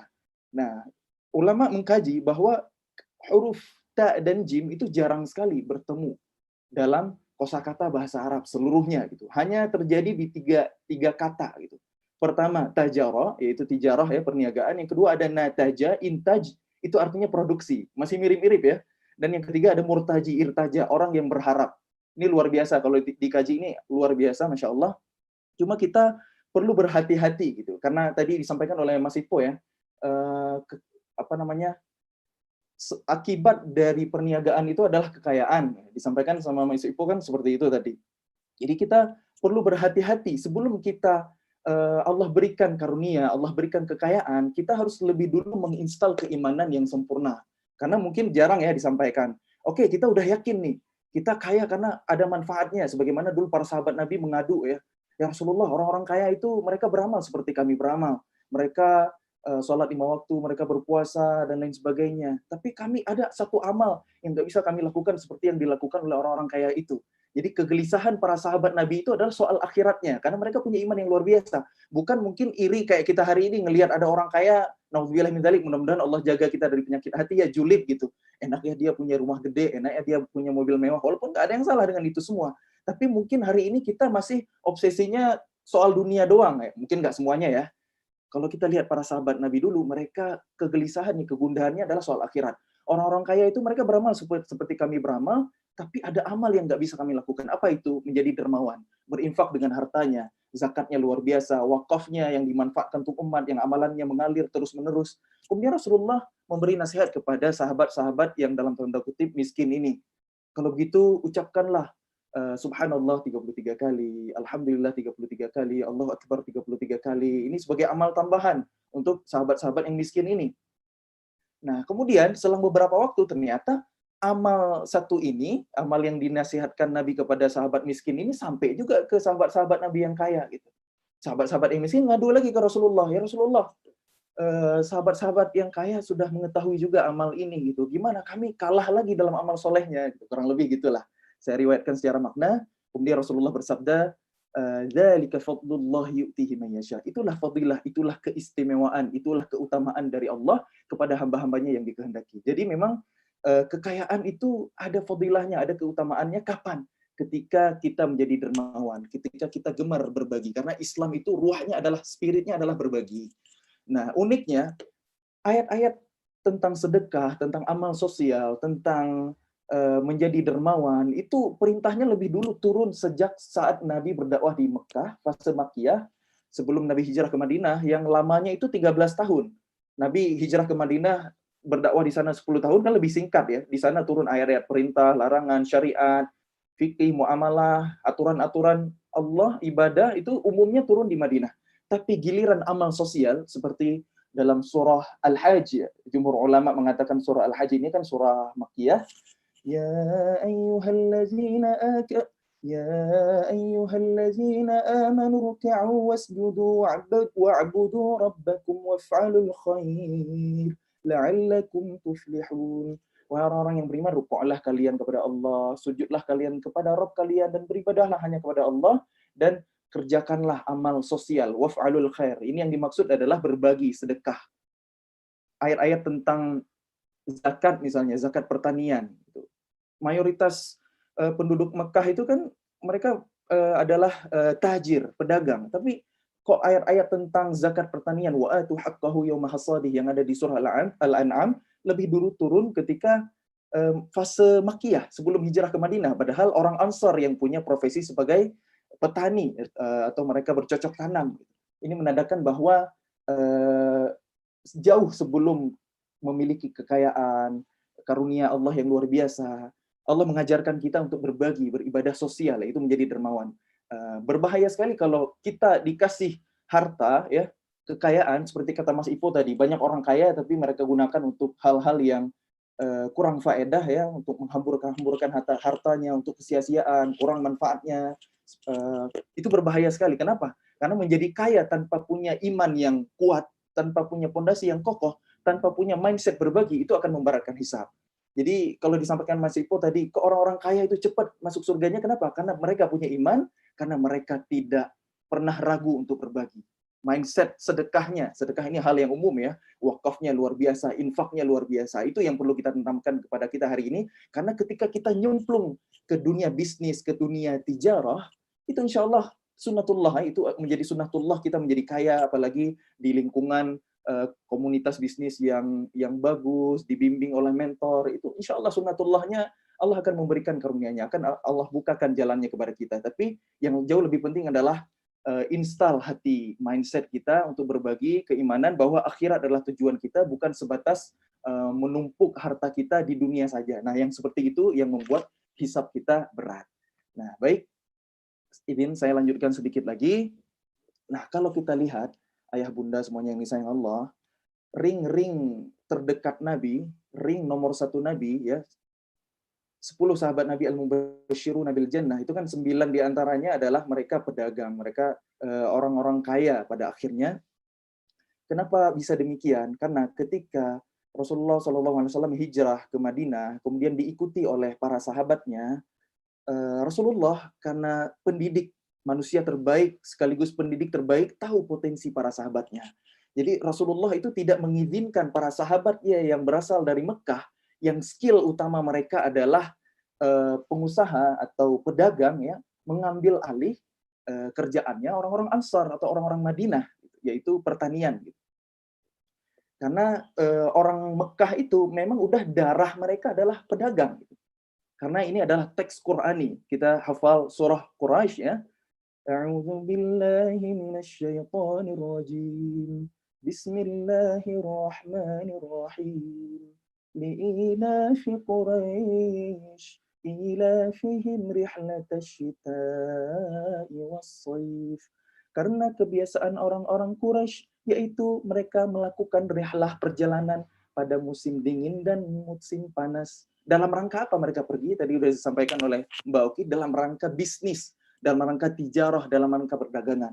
Jadi emang udah skill masyarakat Mekah itu memang pedagang. Maka nggak heran banyak sahabat Nabi yang menjadi pedagang. Karena mereka adalah as-sabiqun al-awwalun, ring satunya Nabi, hijrah ikut bersama Nabi ke Madinah. Rasulullah nggak membiarkan para sahabatnya beralih profesi gitu. Tetap membiarkan menjadi pedagang, menjadi pebisnis. Kenapa? Karena ring nomor 1 Nabi itu harus siap saat dipanggil, saat diutus kemana. Kan pengusaha itu punya waktu yang leluasa, yang lega, nggak terikat dibandingkan para petani gitu. Orang-orang Ansar itu mereka kesibukannya pertanian, harus nungguin masa memupuk lah, mengawinkan kurma, memanen, terikat gitu, terikat dengan tempat. Sementara kalau pebisnis, pengusaha itu bebas, nggak terikat. Makanya Rasulullah nggak membiarkan para sahabatnya mengambil alih kerjaannya orang-orang Ansar. Salah satu kisah yang kita udah tahu yaitu Abdurrahman bin Auf hijrah ke Madinah, nggak bawa apa-apa. cuma bawa diri aja, cuma bawa baju di badan. Jadi kalau kita bahasain dengan bahasa kita hari ini, bisnis tanpa modal. Itu ahli beneran tuh, bisa bisnis tanpa modal. Kan kalau hari ini kita mau bisnis, aduh modalnya dari mana ya? Masih mikirin modal. Ini Abdurrahman bin Auf, bisnis tanpa modal, cuma bawa diri aja. Sampai ke Madinah, dipersaudarakan oleh Rasulullah dengan sahabat Ansar ya, yang bernama Sa'ad bin Rabi gitu. Ditawarkan setengah kekayaannya, setengah kebunnya, setengah hartanya gitu. Abdurrahman bin Auf cuma berkata, Barakallahu fi ahlik wa malik. Semoga berkah Allah bagi keluargamu dan hartamu. Dullani 'ala suq. Tunjuk ya saja kepadaku di mana pasar gitu. Tanpa modal, tanpa skill ya, dengan mohon maaf, tanpa modal materi gitu, tanpa modal harta, tapi modalnya adalah skill, keahlian gitu. Hingga pada akhirnya Abdurrahman bin Auf menjadi pribadi yang kaya raya ya, karena memang dari Mekah memang udah kaya. Pergi ke Madinah nol, jadi kaya lagi, hanya modal masuk ke pasar doang. Karena udah punya skill yang luar biasa. Itu. Jadi skill yang keren itu ya, pebisnis yang keren itu bisa menguntungkan, bisa menghasilkan bahkan tanpa modal. Maka kalau kita ngaji ke Abdurrahman bin Auf, kita bisa bisnis tanpa modal nih. Kayak misalnya ada sahabat Nabi yang bernama Hamzah. Ketika awal-awal Nabi diangkat oleh Allah ya, menjadi Nabi dan Rasul, awal-awal berdakwah baru 3 hari Hamzah masuk Islam gitu ya. Waktu itu Umar bin Khattab baru masuk Islam. Dakwah masih sembunyi-sembunyi di rumah Arqam bin Abil Arqam. Terdengar suara langkah kaki Umar, tak tak tak gitu. Para sahabat Nabi yang udah masuk Islam ini ketakutan, pada lari, pada mojok gitu. Hamzah santai aja gitu. Hamzah berkata, kalau Umar datang ke sini dengan niat baik, kita terima dia dengan baik. Tapi kalau dia punya niat jahat, aku bunuh dia dengan pedangnya dia. Aku bunuh Umar dengan pedangnya Umar. Nah, itu baru skill yang keren. Jadi tangan kosong, nggak bawa apa-apa ya. Jadi itu baru petarung sejati itu. Nggak punya pedang, tapi punya keberanian, punya keyakinan ya, bisa membunuh Umar dengan pedang Umar sendiri. Nah, itu baru skill yang luar biasa. Maka kalau kita belajar bisnis dari Abdurrahman bin Auf, kok bisa seperti itu ya? Ya, pertama Abdurrahman bin Auf ya meriset pasar, dilihat apa nih demand yang paling tinggi apa, needs yang paling dibutuhkan oleh masyarakat Ansar yang mata pencarian mereka adalah petani ya, bercocok tanam, apa yang paling dibutuhkan? Ternyata cangkul. Itu dulu yang dijual. Belum punya modal. Ya udah join dulu dengan orang yang udah punya bisnisnya. Maka kemampuan komunikasi, kemampuan negosiasi itu sangat dibutuhkan dalam bisnis. Hingga pada akhirnya baru membangun pasar sendiri. Nah, Rasulullah SAW bicara soal pasar kan nggak langsung juga bangun pasar. Padahal ketika di Mekah bisa banget bangun pasar. Para sahabat Nabi semuanya adalah pedagang gitu, punya barang dagangan gitu, bisa banget. Tapi itulah Islam, segala sesuatu punya tahapan. Rasulullah lebih dulu membangun komunitas yang loyal, itu para sahabatnya, dibekali dengan keimanan, dibekali dengan ilmu fikih muamalah. Baru setelah hijrah ke Madinah itu pun nggak langsung bangun pasar, tapi masih bertransaksi dengan orang-orang Yahudi di pasar mereka. Baru ketika saatnya sudah siap ya, baru dibangun pasar, hingga pada akhirnya Rasulullah cukup berkata, hadza suqukum, ini pasar kalian. Pindah tuh yang tadinya belanja ke pasar Yahudi, pindah ke pasar kaum muslimin yang didirikan oleh Rasulullah. Maka ketika kita hari ini ingin mengalahkan pasar ribawi, pasar Yahudi, pasar kapitalis, yang harus kita bekali ke diri kita adalah ilmu yang kuat, iman yang kokoh. Jangan asal misalnya kita nyemplung, kita kalahkan. Masa kita kalahkan orang Yahudi, pasar Yahudi hari ini dengan cara mereka? Kita nyemplung juga ke dalam tanda kutip riba. Ini kan nggak masuk gitu. Sunatullahnya nggak seperti itu. Jadi ada ilmu, segala sesuatunya ada ilmu. Singkat penyampaiannya seperti ini. Riba itu hanya bisa dikalahkan dengan 2 hal kan, kata Allah dalam Quran, wa ahallallahu al-bai'a wa harrama riba. Allah menghalalkan jual beli dan mengharamkan riba. Di ayat berikutnya, yamhaqullahu riba wa yurbis shadaqat. Allah menghancurkan, meluluh lantakkan riba dan menyuburkan sedekah. Jadi sedekah dan jual beli itu bisa menghancurkan riba, dan itu bergabung dalam satu amal soleh yang bernama wakaf. Jadi untuk bisa berwakaf tentu kita butuh kemampuan ya, butuh kekayaan, dan salah satu wasilah kekayaan adalah lewat jalur perniagaan. Mudah-mudahan Allah mudahkan kita semua untuk meraih karunia-Nya yang luas di muka bumi ya. Mencari karunia Allah. Fa idza qudiyatis shalah fantashiru fil ardh. Apabila salat sudah ditunaikan, maka bertebaran di muka bumi untuk mencari kurnia Allah. Wadhkurullaha katsiran la'allakum tuflihun. Ingatlah Allah yang banyak agar kalian menjadi orang-orang yang beruntung. Wa idza ra'au tijaratan aw lahwan faddu ilaiha wa tarakuka qa'imah. Dan apabila dulu para sahabat Nabi ya, lagi khutbah Jumat, datang barang dagangan, mereka kabur dari dengerin Rasulullah berkhutbah. Itu kualitas iman para sahabat loh, betapa ternyata perdagangan itu dalam tanda kutip ada fitnahnya. Bahkan menimpa para sahabat Nabi. Maka kita diminta hati-hati oleh Allah. Qul ma 'indallahi khairu minal lahwi wa minat tijarah. Katakanlah wahai Muhammad, sesungguhnya yang di sisi Allah itu lebih baik daripada permainan dan jual beli itu tijarah. Nah, Allah khairur raziqin, dan Allah sebaik-baik pemberi rezeki. Ada satu mukjizat yang luar biasa dari susunan kata di akhir surah Al-Jumu'ah ini ya, yang ingin saya sampaikan ya.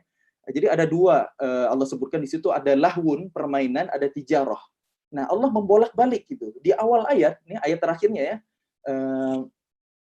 wa idza ra'au tijaratan aw lahwanin. Jadi di awal ayat Allah lebih dulu menyebutkan perniagaan baru permainan. Ini sesuatu yang melalaikan ya. Sedangkan di akhir ayat ya, qul ma 'indallahi khairum minal lahwi wa minat tijarah. Allah lebih dulu menyebut permainan, baru tijarah, baru perdagangan gitu. Apa hikmahnya? Allah ingin mendekatkan sesuatu ya.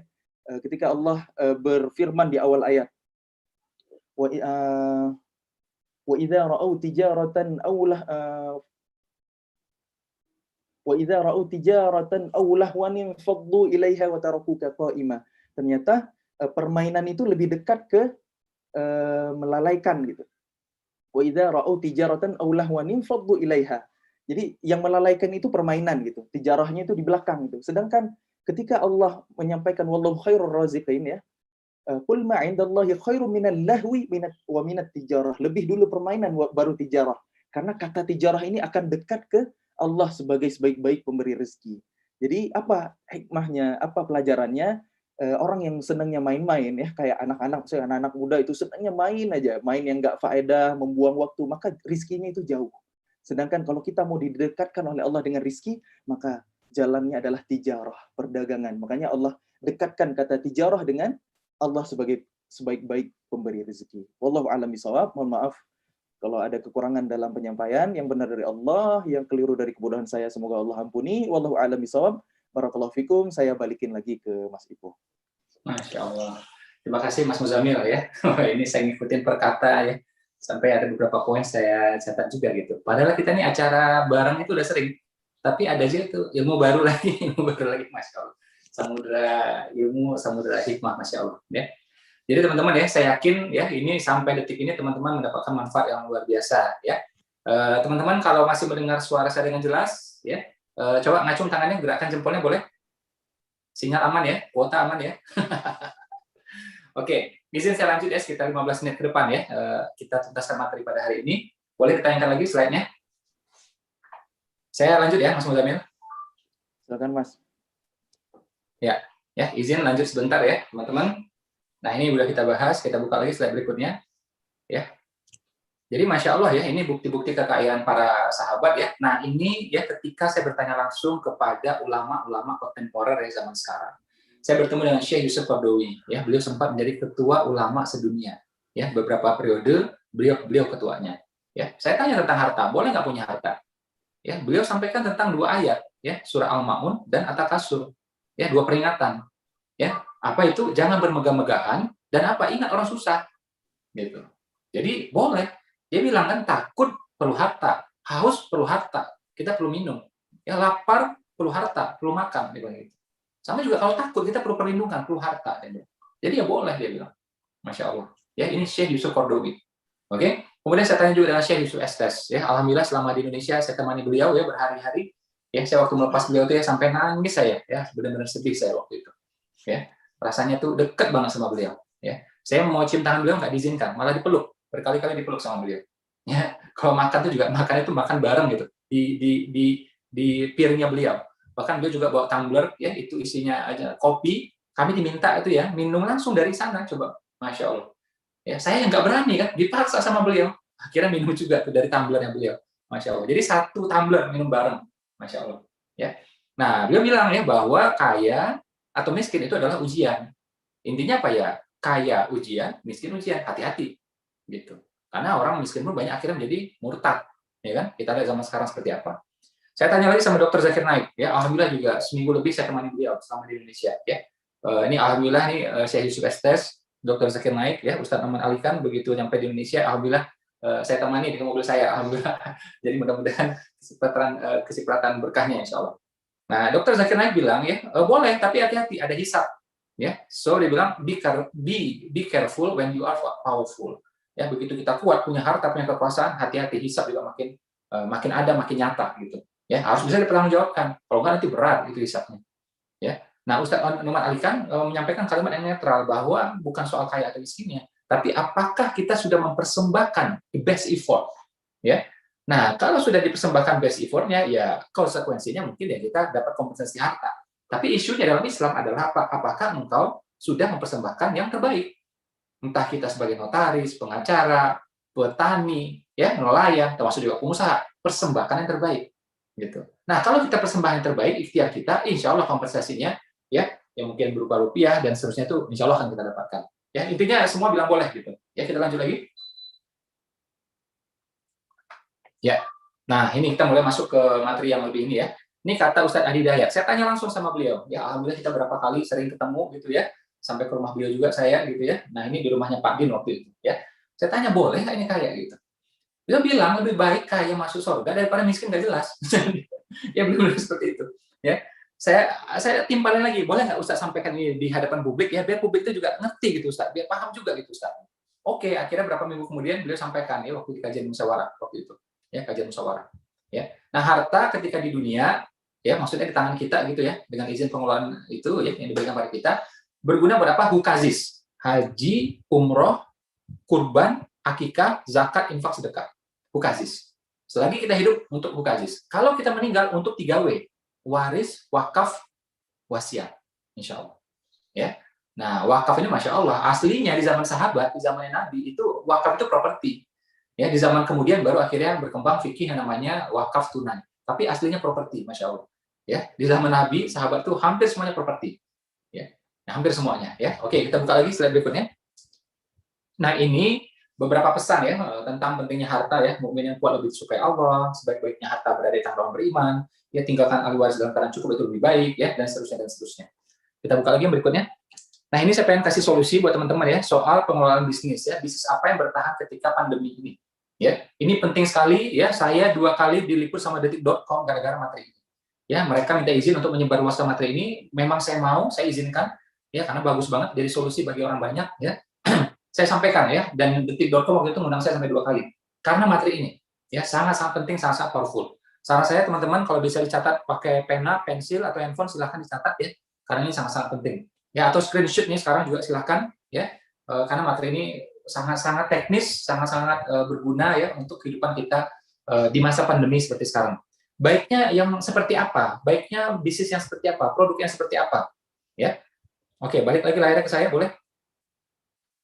So gini ya teman-teman ya, jangan pandemi ini kita jadikan alasan. Ya, karena apa? Kalau kita bicara rasional, total uang yang beredar itu sama. Ya, sebulan sekitar 6.000 triliun. Jadi uang itu sama, nggak berubah deh. Kalau kita bicara rezeki juga sama, Allah menjamin rezeki. Jadi jangan berpikir karena pandemik, ya akhirnya kita merasa uang itu kayak hilang, loss, nggak seperti itu.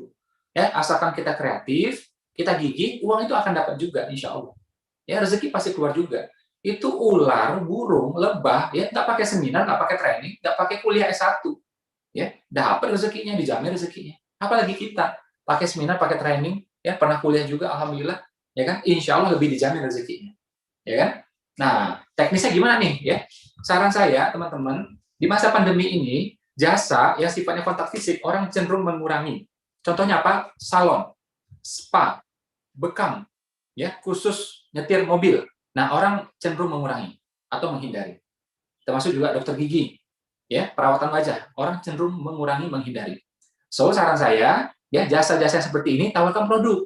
Contohnya apa ya, kita misal udah telanjur nih ya buka bekam misalnya, ya sudah sekarang jual misalnya habatus sauda, minyak zaitun misalnya, silahkan. Atau kita udah terlanjur nih buka salon, ya sudah berarti sekarang apa, jual toner untuk rambut, ya jadi alihkan ke barang dulu agar barang ini bisa dikirim ke Indonesia gitu loh. Ya karena memang pasti ya orang berkurang datang ke tempat kita, itu secara umum ya. Nah, jasa yang bertahan adalah apa? Jasa yang bisa di-zoom-kan. Istilah saya zoomable atau YouTube streaming gitu. Ya, contohnya apa? Seminar, training, kursus bahasa Arab, kursus bahasa Inggris, kelas Zumba, kelas aerobik, ya, fitness, ya, dan seterusnya dan seterusnya. Nah, itu bisa. Ya, jadi pakai Zoom, ya, di-zoom-kan, zoomable istilahnya. Nah, kalau kita main di barang, ini penting sekali ya, ini teknis tapi sangat-sangat penting, sangat-sangat solutif, insya Allah. Ya, ini pengalaman saya bisnis belasan tahun, ya. Jadi usahakan barang itu apa? Kecil, ringan, hemat ongkir, tahan lama. Coba diulang, pakai lisannya. Coba. Kecil, ringan, hemat ongkir, tahan lama. Kenapa? Nah, hati-hati. Ongkir itu adalah silent killer bagi kita pengusaha pemula. Kita rata-rata di sini kan usahanya masih mikro. Kadang-kadang mikroba lagi, saking kecilnya. Ya kan? Nah, jadi masih kecil lah gitu, belum besar gitu kan, nggak apa-apa, ya kan? Jadi kita ini apa-apa kirim ya pakai Tiki, JNE, kan kayak gitu. Kita belum punya armada sendiri, seperti Wings Food, ya, seperti grupnya PMG, kita belum bisa. Seperti Indofood, kita belum bisa. Ya, jadi akhirnya apa? Mengandalkan ya JNE ya dan sejenisnya. Nah, ini ongkir ini memang pengaruh banget, ya pengaruh banget, dan itu bisa menjadi silent killer untuk pebisnis yang mikro ini, termasuk juga saya ini, termasuk mungkin ya teman-teman juga. Nah, carilah barang yang ringan, kecil, hemat ongkir, tahan lama. Ya, kenapa tahan lama? Pasar kita Indonesia luas. Jangan kita kirim, ya, kita di Bekasi nih, di Depok nih, kita kirim keluar ya ke Jawa Tengah, udah 4 hari basi, 5 hari basi. Kalau bisa itu tahan lama 3 bulan, syukur-syukur 1 tahun. Nah, kita juga punya waktu yang melempar dari distributor besar ke agent, ke reseller. Jangan 1 minggu basi, rusak, repot nih. Ya, karena ini makan waktu nih. Pertama karena Indonesia yang luas, kedua juga itu dari distributor ke agent, ya, ada lagi agent besar, agent kecil, sampai reseller, itu makan waktu. Reseller ke tangan konsumen, makan waktu. Tidak boleh barang cepat basi, busuk, itu nggak boleh. Atau fashionnya cepat berlalu, modenya cepat berlalu juga nggak boleh. Usahakan tahan lama. Ya, makanya saya bilang, ringan, kecil, hemat ongkir, tahan lama. Ya. Nah, kalau udah kecil, insya Allah hemat ongkir, insya Allah. Akan hemat space juga. Kenapa? Kita nggak punya gudang. Ini ya, saya udah ngeliat sendiri soalnya. Teman-teman begitu omsetnya 200 juta, udah bingung, naruh barangnya di mana. Jadi 200 juta, udah bingung naruhnya di mana. 300 juta, makin bingung. Nah, makanya kalau ringan, kecil itu enak. Ya, taruh di ruang tamu bisa, di kamar bisa, ya, di sebelah kandang kucing juga bisa. Ya kan, karena barangnya kecil, ya, ringan gitu, insya Allah. Ya, dan tahan lama. Oke? Terus juga, tadi ciri berikutnya adalah barang itu, ya, kita buka lagi slide yang tadi, ya, usahakan barang itu dia memang repeat ordernya cepat. Ya, tiap 3 minggu atau 4 minggu. Ya, cepat habis. Bukan kita suruh dia konsumtif, enggak, ayo beli lagi, bukan, tapi memang cepat habis dengan sendirinya. Contohnya apa? Makanan, kuliner, skincare, suplemen, ya, itu tiap 3 minggu habis, tiap 4 minggu habis. Ya. Nah, sehingga kita tidak kerepotan cari pelanggan baru. Kalau enggak, repot nih. Misal ya, mohon maaf, furniture misalnya, perabot misalnya, itu orang beli tiap tahun atau per 2 tahun. Kita nunggu dia setahun kan lama, 2 tahun kan lama. Akhirnya apa? Kita cari lagi pelanggan baru. Ini cost. Kita pemula biasanya nggak kuat, ya kan? Nah, jadi cari barang itu yang udah fast moving, ya, fast order juga. Tiap 3 minggu, maksimum 4 minggu. Ya, kalau bisa harian lebih baik lagi. Ya kan? Nah, jadi high repetition istilahnya. Ya, kemudian ya, balik lagi layar ke saya. Barang itu nih, ini biar cepet nih penjualannya, ya, karena nih kita rata-rata terbatas nih duitnya. Ya, saya tahu nih dari muka-mukanya kelihatan soalnya, ya. Cari barang itu juga yang sifatnya adalah jangan diproduksi sendiri, ya, jangan juga dijual sendiri. Kita lihat nih, ya, jangan dijual sendiri. Maksudnya apa? Jual pada penjual agar cepat. Namanya mungkin franchise, mungkin lisensi, mungkin keagenan, mungkin distributorship, ya, sehingga akhirnya pasar itu meluas gitu. Kalau kita ini kan kemampuan terbatas, promosi kita terbatas. Beda kita dengan Nestle, beda kita sama Unilever. Mereka punya kekuatan promosi yang luar biasa. Kita belum kan? Kita belum Unilever, ya, kita baru uni-uni yang dari Minang itu, ya kan? Ya kan, jadi ya masih mengandalkan sosial media, posting-postingan, sama kayak saya, ya kan? Kita nggak punya power yang sangat-sangat seperti mereka, gitu, ya. Nah, jadi saran saya barangnya itu ya agar cepat nyebarnya itu jual pada penjual, bukan jual pada konsumen. Namanya keagenan, distributorship, lisensi, franchise, silakan. Nah, grow sama-sama. Ya, jadi istilah saya itu adalah apa? Libatkan orang banyak. Impian itu akan cepat tercapainya kalau kita libatkan orang banyak. Saya bangun kampus Umar Usman bisa berdiri dengan cepat karena apa? Karena saya libatkan semua, alumni, pembaca buku saya libatkan semuanya. Terus kita bangun juga ada 9 ya sekolah di pelosok-pelosok Indonesia ya, di daerah-daerah pelosok beneran gitu ya, sampai air aja nggak masuk gitu ya. Kita bangun di sana. Kenapa bisa cepat terbangun? Ya, maksud saya ya untuk ukuran saya lah gitu. Karena kita libatkan orang banyak, follower, mitra, ya kan? Nah, itu kita libatkan. Termasuk juga dalam bisnis ya. Jadi entah itu sosial atau bisnis ya, libatkan orang banyak agar apa terjadi percepatan, jual pada penjual. Nah, yang terakhir adalah apa? Usahakan ya teman-teman, jangan produksi sendiri. Karena apa? Itu cost-nya tinggi sekali. Ya, jadi baiknya barang sudah jadi, sudah ready, kita jual. Loh, masa kayak gitu Mas Ipo? Apa keren ya? Ya keren tetap. Ya, yang punya showroom mobil itu gitu. Ya, showroom motor juga gitu. Yamaha, Suzuki, Honda, Toyota sama. Ya. Jadi teman-teman yang jadi agent sebenarnya itu sama kayak showroom mobil, dealer motor. Ya kan? Yang jual iPhone, Samsung juga sama. Jadi barang tidak harus diproduksi. Nih, misalnya nih kayak saya punya handphone misalnya, Samsung gitu, ya kan? Yang jualnya, counternya, ya dia kan nggak memproduksi, tidak merakit juga. Ya kan? Tidak merakit juga. Nah, tetap namanya pengusaha. Jadi barang itu ready, jadi kita tinggal jual, cepat banget. Ini terutama buat pemula. Kenapa? Kalau kita produksi itu sangat-sangat costly, ya, sangat-sangat time consuming, ya, nyita waktu. Contoh nih ya, saya melihat ibu-ibu, mohon maaf ya, saya terpaksa ngomong apa adanya. Ada ibu-ibu sebagian di rumah ya, bikin lauk pauk dijual, kemudian bikin bumbu-bumbu dijual, ya, bikin lagi coklat, bikin lagi kopi atau campuran di antara keduanya, ada lagi susu, ada lagi jus dijual gitu, ya. Dia bikin di rumah. Dia punya waktu produktif sehari 7 jam. 4 jam habis untuk produksi, 3 jam untuk marketing. Mana lagi waktu buat anak coba? Ya, dapurnya udah kayak kapal pecah. Kapal Titanic kalah. Ya. Karena itu habis waktunya untuk produksi. Dan ketika di-push penjualannya, misalnya naik ya 100 botol sehari, nggak kuat juga dia. Nah, makanya misalnya ya sudah ada orang bikinnya bumbu dapur yang enak, udah kita jual aja punya dia. Dia bisa skala besar, kita ambil dari dia, ya, pakai merek dia boleh, merek sendiri juga boleh. Kita jualkan. Nabi, ya, Masya Allah ya, Nabi 20 tahun lebih dagang. Ternyata apa? Pelajaran menariknya, beliau tidak melakukan produksi. Bukan beliau tidak mampu, beliau pasti mampu. Tapi pelajaran bagi kita. Kalau kamu mau mulai usaha, uangmu terbatas, pengalamanmu terbatas, ya, apa yang kamu lakukan? Ambil dari sini, jual ke situ. Ambil dari situ, jual ke sini. Itu yang Nabi lakukan. Saya udah cross-check juga ya sama tokoh-tokoh, sama Dr. Syafi Antonio juga. Ternyata memang benar, Nabi tidak produksi. Ya, ini pelajaran buat kita. Ya, jadi boleh jadi Nabi itu semacam agent, semacam reseller. Ya, beliau tidak pernah melakukan produksi, Masya Allah. Ya, ini contoh buat kita. Ya, jadi dengan cara ini kita bisa besar. Loh, masa dengan itu bisa besar, Mas Ipo? Masa bisa kaya? Loh, nggak percaya. Nggak percaya kok ikut seminar ini. Ya. Kita lihat itu ya, coba lihat ya, teman-teman kita, ya, tetangga kita yang namanya, siapa coba? Yang kaya raya gara-gara ginian. Mainnya jual aja, nggak pakai produksi. Siapa tetangga kita itu? Singapura. Yang lebih jauh lagi siapa? Hong Kong. Mereka hampir tidak melakukan produksi. Hanya menjualkan. Ya, di tengah aja dia.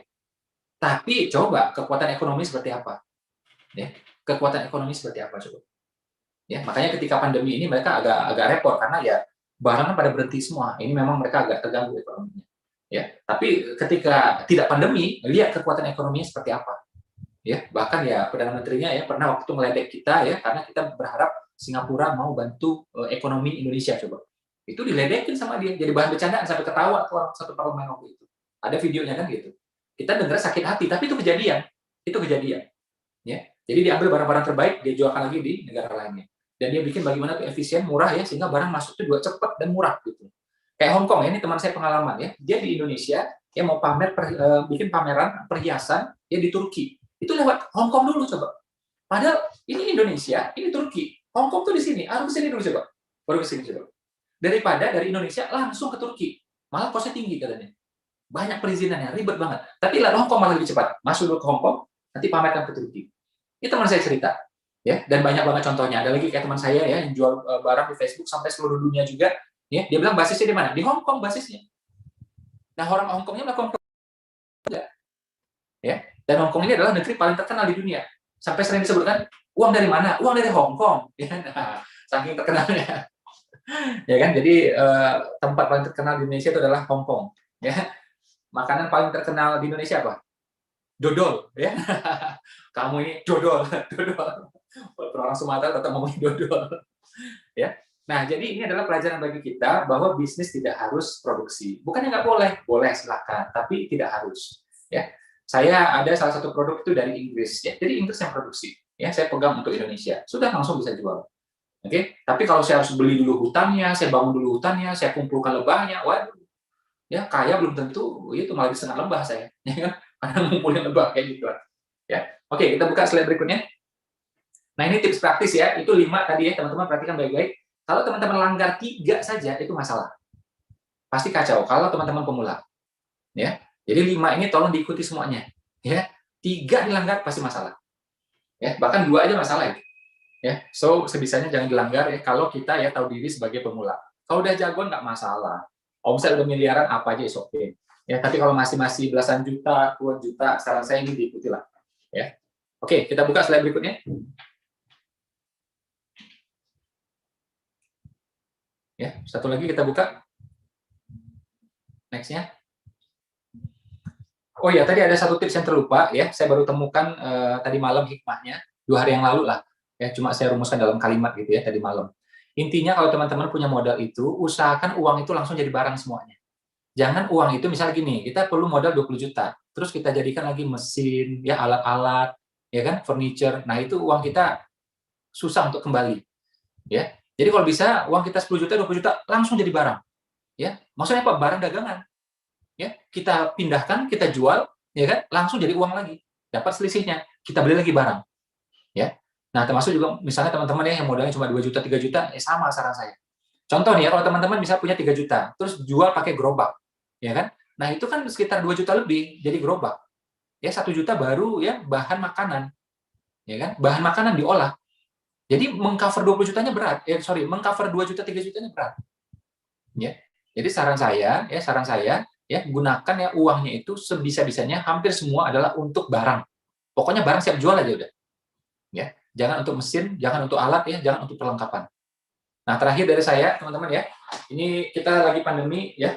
Saya udah tekad ya sepanjang pandemi ini bikin seminar tuh gratis semuanya ya sampai pandemi selesai karena kita pengen jadi solusi buat orang banyak gitu, ya. Ini 5D ya, 5D rumus tentang duit ya. Biar punya duit dan duitnya dahsyat insyaallah ya. 5D pertama dagang ya, kedua dakwah ya. Kalau Mbak Oki Setiana Dewi itu singkatannya kan OSD. OSD itu singkatan orangnya suka dagang. Orangnya suka dakwah ya. Nah, itu. Jadi dagang, dakwah ya, maksudnya apa? Saya kan bukan ustadz. Nah, kita dalam dagang itu, kita juga lakukan syiar di sana.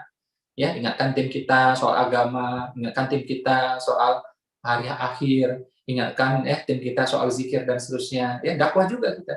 Terus juga kalau kita dagang barang mesti bagus, mesti jujur, itu dakwah itu. Ya, agar orang serak sama kita, serak sama muslim. Tapi kalau muslim dagangnya nggak jujur, barang cacat, ya orang malas lihat Islam.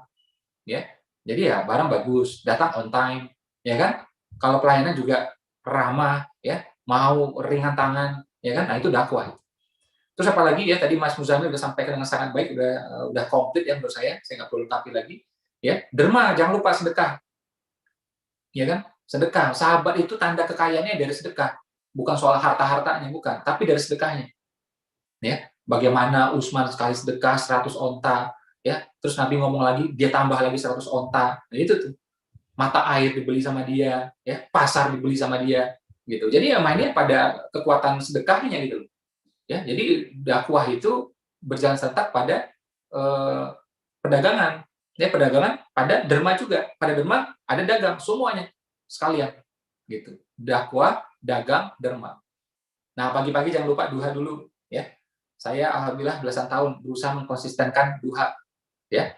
Duha ini membuka ya pintu-pintu rezeki. Yang jauh didekatkan, ya kan? Yang di bawah dikeluarkan naik ke atas, yang di atas diturunkan, ya. Bahkan yang haram pun bisa disucikan dengan duha, ya. Itu udah ada doanya. Nah, ini kalau kita rutinkan, insya Allah jadinya dahsyat, ya. Jadinya apa?